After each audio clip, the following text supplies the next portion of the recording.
ઓલા આપણે નોટબંધી આવી ને સ્વામીજી, ત્યારે ઓલે ક્યાંક 4000 મળતા લાઈનમાં ઊભા રહેતા ત્યારે. કારણ કે એક સાથે બધું ઓલું થાય એટલે થોડુંક ફાળવામાં તકલીફ તો પડે જ. તે એક ભાઈ બિચારો 2 દિવસે લાઈનમાં લઈ 4000 લઈને આવ્યો.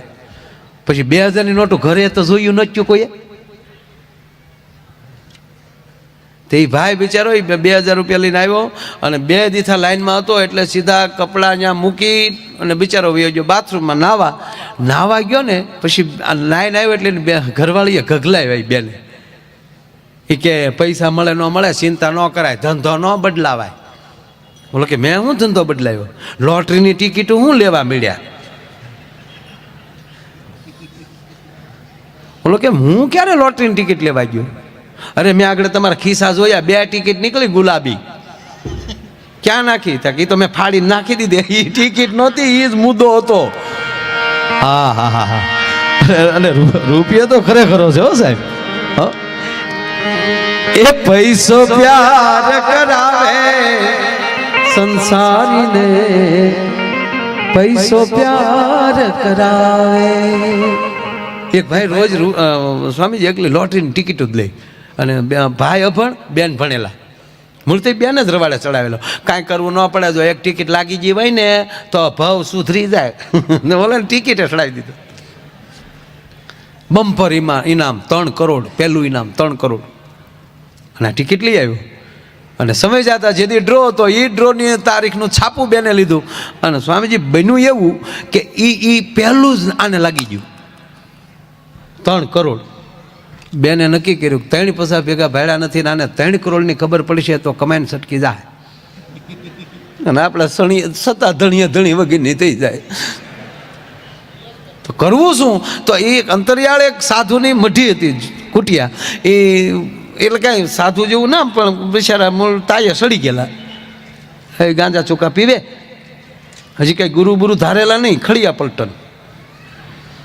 પણ ગામડાવાળાને ખબર ન હોય આ ક્યાંથી છે, બિહારથી મૂળ વહી આવેલા ક્રાઇમ કરીને કાંઈક. અહીંયા દાઢીને એવું વધી ગયું અને બાપુ થાપિત થઈ ગયા. ને એ ઉભળક ગાંજા પીવે. કે આ બાતે આવો ભક્તજન. એટલે ગામ હોય ત્યાં 5 ગંજેરી હોય તે આ ત્યાં બેહવા જતો. તે બેનને ખબર કે જે છે તો એ સંતો છે, એને કહું ને તો આને થોડુંક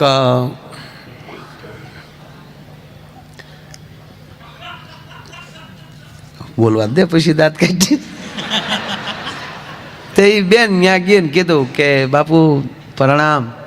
પ્રણામ બેટા, ઓળખતે હો બાપુ? નહીં બેટા, હું નહીં ઓળખતો દીકરી. જો आता है ना घुघू, हाँ एना हमें घरवाला है. घरवाला क्या होता है बेटा? ये घरवाला करता है ना, એને ઘરવાળા કહેતા હે. કારણ કે ઘીરે વાળવા સિવાય કઈ હતું નહીં. થોડા કામ હે ને એટલે આવ્યા હે. કે કાંઈ વાંધા નહીં બેટા, કામ ના હો તો બોલો. કે એમાં એવા હે કે એમાં કામ એવા હે કે हमारा जो ધણી है ને એ हमारा ધણી है, પણ ધણી है ને એ થોડાક લુખે છે. 3 पैसा एक हारे भेगा नहीं छा है. लॉटरी का टिकट लिया था बाबू. अच्छा, लॉटरी का टिकट लिया था? हाँ बाबू, आपकी कृपा से. तो पहला इनाम 3 करोड़. अच्छा, 3 करोड़? ये बापू ही ताड़ी में ले आवेला. हाँ 3 करोड़? हाँ हाँ बाबू 3 करोड़. अने बापू उसको थोड़ा थोड़ा समझा देना. अरे समझाइए कि क्यों समझाने का क्या है? कि इन्हें को 3 करोड़ लग गया. अच्छा, अपने सेवक को 3 करोड़? हाँ बापू, तुम्हारे सेवक को 3 करोड़ लग गया है. उसको डायरेक्ट कहेंगे ना बाबा तो हमारा किधा एवा मानना है सीधा. આવું હિન્દી બોલે પડે બોલ્યો તો. એ તો સારું બોલ્યો તો. સપૈયા પ્રોગ્રામ કર્યો ત્યારે. ઓલા કે થોડુંક હિન્દી બોલજો આઈને સમજાય. હા, અને ત્યાંના યાદવો બહુ આવ્યા. એને એમ કે આ માયાભાઈ યાદવ છે તો એ કે આ મુલાયમ કરતાં મોટા આવી છે એવું સમજીને બહુ આવ્યા. મેં કીધું मैं ये लाइन का नहीं हूँ. मेरे को तो बापू तुम उसको समझा देना. कोई बात नहीं बेटा, मैं समझा दूंगा. ला बापू डायरेक्ट 3 करोड़ कहेंगे ना तो कमेंट सटकी जाएगा ना बापू, तो नहीं तुम्हारा रहेगा नहीं मेरा रहेगा. कोई बात नहीं बेटा, चिंता मत करो, तुम जाओ घर पे. દીકરી વહી ગઈ.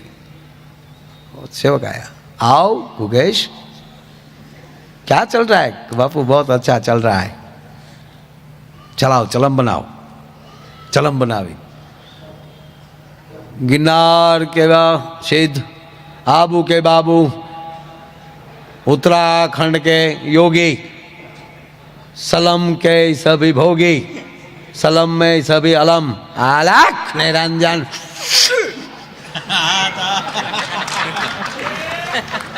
આમ હામ હામી ક્યાંય ઘડીકો અને પછી બાપુએ ઘડીક નાખોરામાં લઈ ધવાડા કાઢ્યા.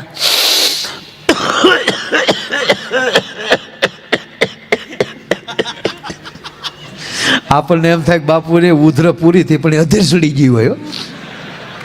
2 મિનિટ પાણી લાય પાણી નો સલમ પીતા.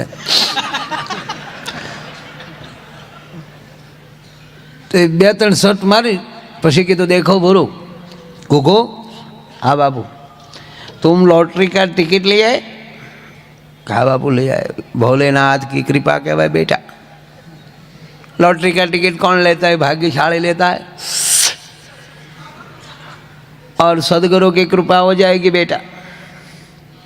लॉटरी की टिकट तुझे ही लगेगी बेटा.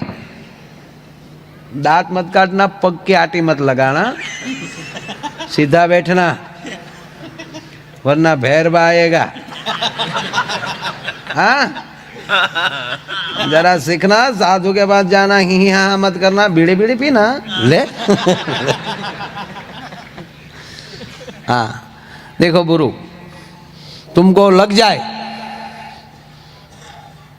ऐसे हमारी इच्छा है, पर मान लो बेटा कि 3 करोड़ तुझे लग जाए तो तू क्या करेगा?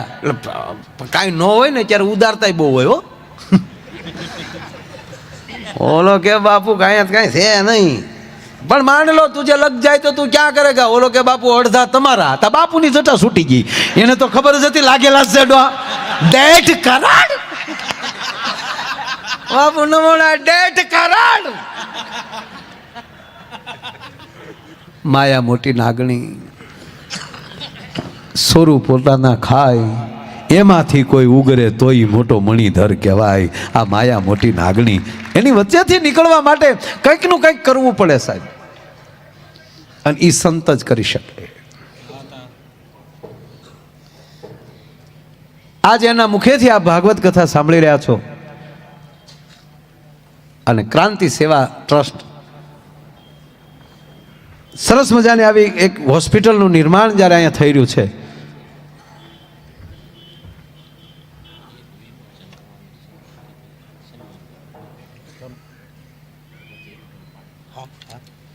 પાકું. હા, અને હોસ્પિટલ જીવીબેનના નામે જ બનવાની છે. વાહ વાહ, એ પરિવારને તાળવીના ગળાથી વધાવો મારો બાપ, ધન્યવાદ. ખરેખર હવે તો હોસ્પિટલો એવી થાય છે કે માંદા પડીને ઘડીક ત્યાં હુવા જાય. હા, શમશાનો કેવા બને આ લોકોએ. બાબુ સ્વામીજી આજે ઓલી શું કહેવાય ને, શું કહો તમે એને? આખરી રથ ને, આખરી રથ, અંતિમ યાત્રા. કેવી સરસ ગાડી બની. આપણે એમ ત્યાં ઘડીક મરી જાય. હે, માણસ કેટલો ફેસિલિટીમાં વયો છે બોલો. ગાડી મરી જાય તો હુતા જાય છે ને. અરે હે રામ હે, પહેલાં હું મારી બસમાં વગાડતો, લક્ઝરી હાલતી ત્યારે, આ ગાડીઓ નહોતી ને ત્યારે. હવે વગાડતા જ માણસ બંધ થઈ જાય. હેરીમાલ નીકળે તો હોય બાપા કોક જો તું હી માતા તું હી પિતા. ઓલા કે આ ક્યારેક થોડું લેવર કેટલી સુવિધા છે. ઓહ, ક્યાં પહોંચ્યું. હવે તો સ્વામીજી મને એવું લાગે કોઈ ગુજરી જાય ને તો એ ટ્રસ્ટવાળાએ નંબર આપેલા છે કે તમારા ઘરે કોઈ ગુજરી જાય તો તમે અમને આપજો, એટલે અમે બાળીને એ પાછા અસ્થિ હરિદ્વાર પધરાવીને એની પહોંચ તમારા ઘર સુધી પહોંચી જશે. હા, બધું થવા મળ્યું. આ બિલ્ડર મિત્રો બેઠા. હવે તો બિલ્ડિંગ એવા બનવાના,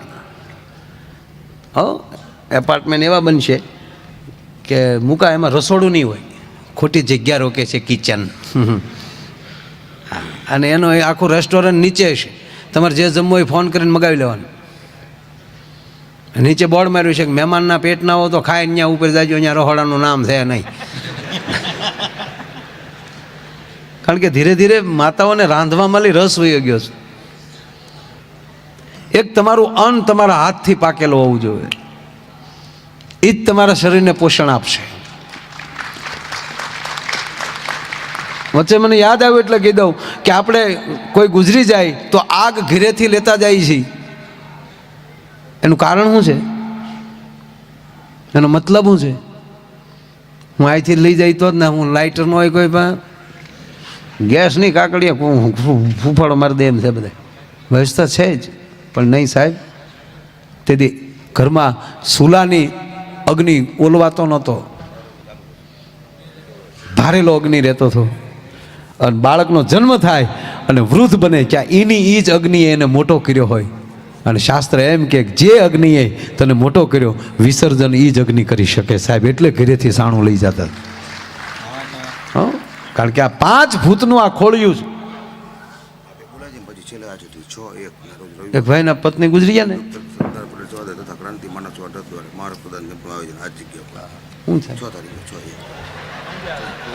ઓલું કે માઇક ચાલુ. હા, એક વચ્ચે ઘડીક 5 મિનિટ ઇન્ટર પાડી દઉં, કારણ કે આ મહેમાનના થોડાક સન્માન બાકી છે.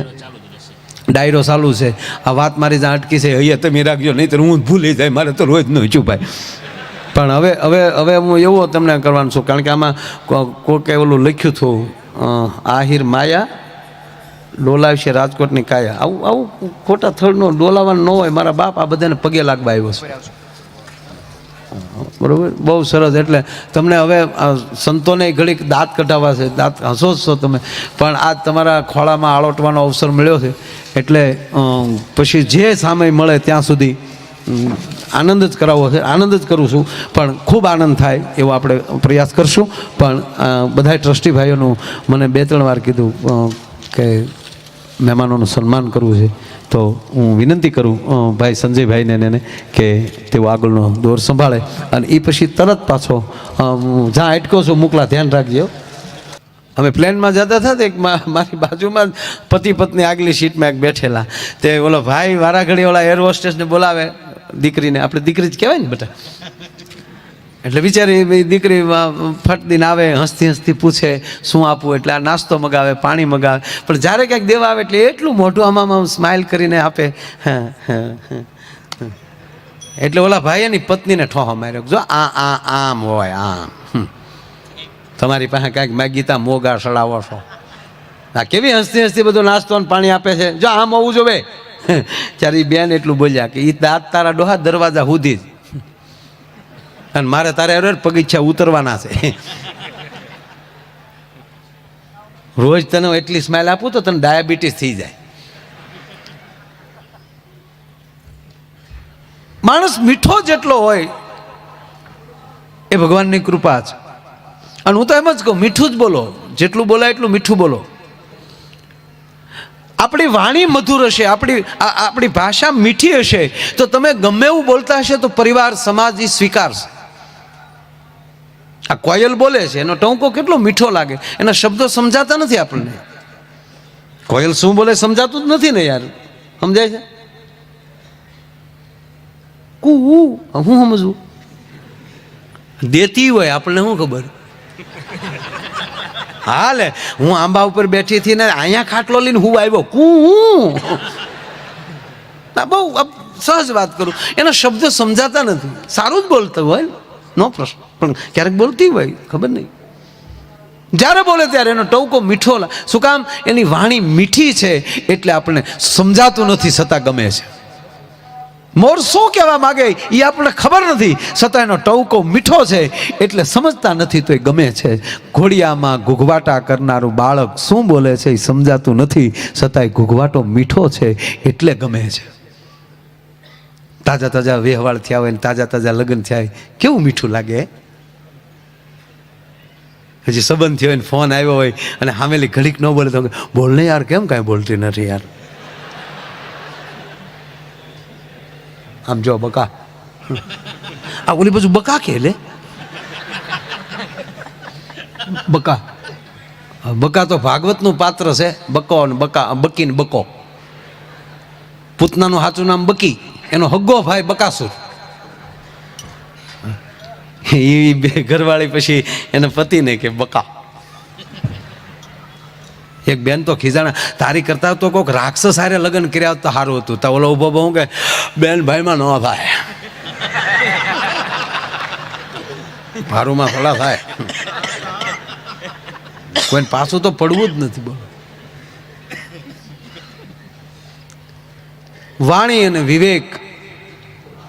માણસમાં કરોડો રૂપિયા હોય પણ એની વાણી મધુર ન હોય. માણસમાં કરોડો રૂપિયા હોય પણ એ માણસમાં વિવેક ન હોય. માણસમાં કરોડો રૂપિયા હોય પણ એ માણસમાં આદર ન હોય. માણસમાં કરોડો રૂપિયા હોય પણ એને આંગણે આવકાર ન હોય. સાહેબ, કૂતરું ન જાય એની પાસે કોઈ દી. એ માણસ નથી. માણસ રૂપિયાથી રૂડો નથી લાગતો, એનો ગુરુ કોણ છે એનાથી બહુ રૂડો લાગે છે. માણસ રૂપિયાથી રૂડો નથી લાગતો, એ કોની સાથે બેઠો છે એના ઉથરથી માણસ રૂડો લાગતો હોય. સાહેબ, એકલો માણસ રૂપિયાથી રૂડો નથી લાગતો, એ ઘરમાં સંસ્કાર કેટલા છે એના ઉપર માણસ રૂડો લાગે છે. આજ મારી તમારી બધાની પરિસ્થિતિ મોબાઈલ કરવાઈ ગઈ છે. કોઈના છોકરાને તમે સસ્તો મોબાઈલ નથી લઈ એમ કહેવાય દઈ શકતા.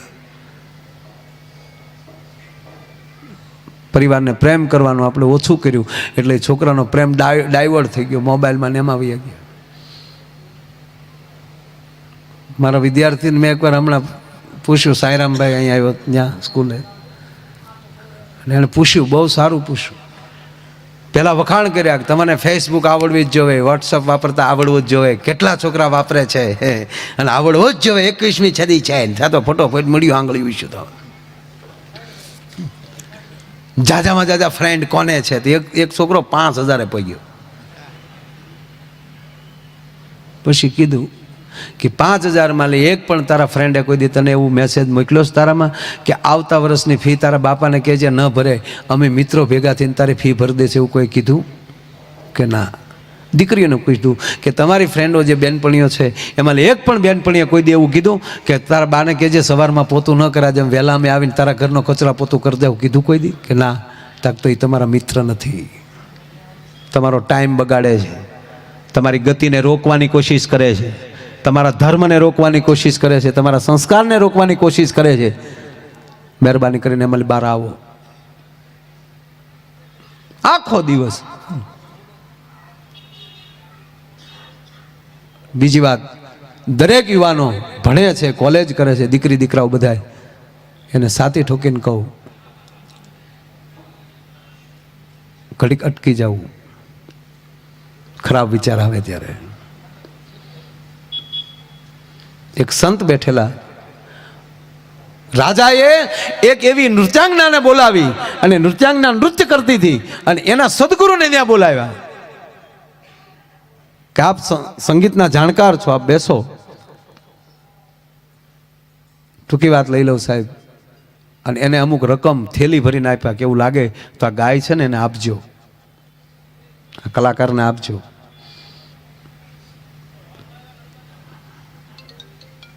ટૂંકી વાત, છેલ્લી કડી ભેરવીને આવી ગઈ અને એમાં એટલું જ કહેવાય ગયું, થોડી જિંદગી છે, બહુ ખર્ચી, બહુ વાપરી નાખી છે, તે હવે થોડીક વધી છે અને એને વાળી લે. ગીત બહુ મોટું છે, એમાં નથી જાત, ખાલી એનો અર્થ કહી દીધો તમને કે આવું બોલાણું એટલે સંતે આખી થેલીનો ઘા કરી અને ઊભા થઈ ગયા. થોડીક વાર થઈ, રાજાનો કુંવર મુગટ પહેરીને બેઠો હતો, રાજાનો કુંવર બાજુમાં હતો, રાજકુમાર, એણે પોતાના મુગટનો ઘા કરીને ઊભો થઈ ગયો અને બાજુમાં જેની દીકરી બેઠી હતી એ પણ ફડક કરતી ઊભી થઈ ગઈ. ત્યારે રાજા પૂછે છે કે તમે કેમ આમ ઊભા થઈ ગયા? પેલા સંતને કીધું. ત્યારે સંતે એવું કીધું કે મારે એમ હતું કે હજી 2 શિષ્યો બનાવતો જાઓ અને મારો વારસો જળવાઈ રહે અને રાજા પાસેથી ક્યાંક રકમ આ થેલી દેવી નથી, આ દાનમાં લઈ લઉં, પણ એમ છું બોધ ગઈને થોડી લઈને સુધારી રહે તો હવે એટલા રૂપિયામાં મારે હું માથું મારું?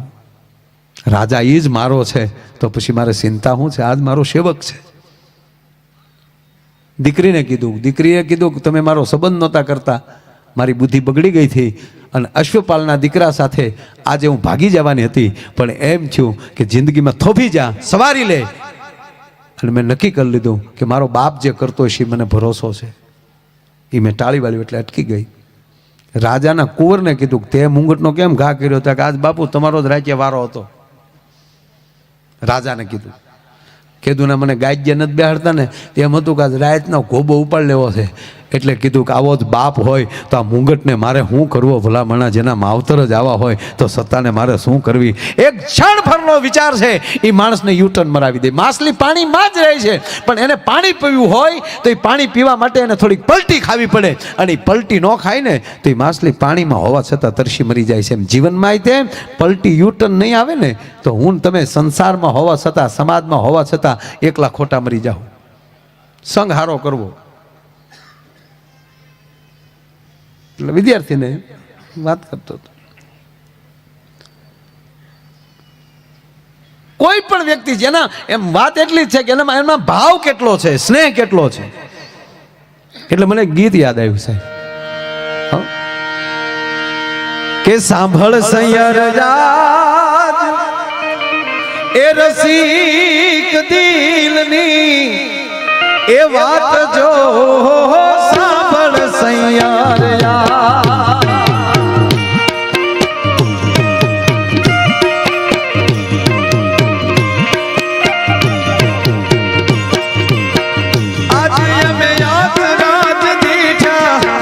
રૂપથી ગુણવાલા રે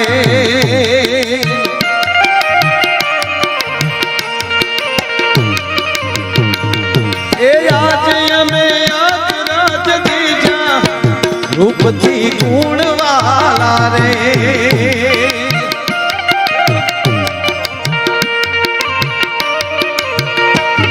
એ સાંભળ સૈયર યાદ સાંભળ સૈયર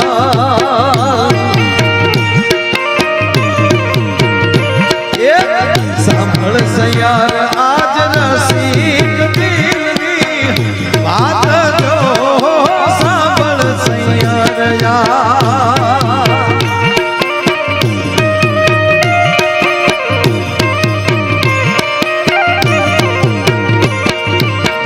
આજે અમે યાદ રાત દીઠા રૂપથી ગુણવાલા રે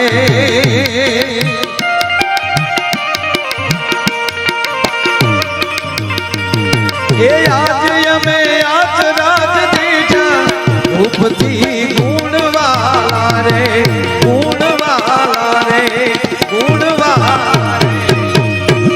સાંભળ સૈયર આજ રસિક દિલની વાત જો આજ અમે અચરજ દીઠા રૂપથી ગુણવાલા. માણસમાં વાત એટલી છે ગુણથી વખણાય છે.